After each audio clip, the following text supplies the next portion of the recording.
大家好，我是王哲。前几天呢，花了5美金跟一个老外学了一个魔术。这个魔术是这样的，分享给大家：一副普通的牌，我一张一张往这儿发，然后进你在喜欢的地方喊停。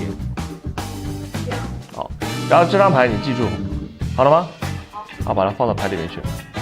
这个魔术呢，就是教我怎么找到观众的牌。首先呢，第一步是什么呢？你需要准备5美金的学费，没错。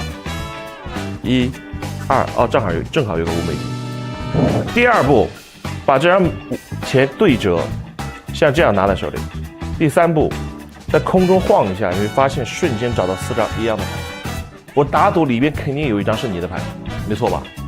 你的牌是什么？方片五。我早就知道你会选这张方片5，所以它是蓝色的，其他牌子是红色的。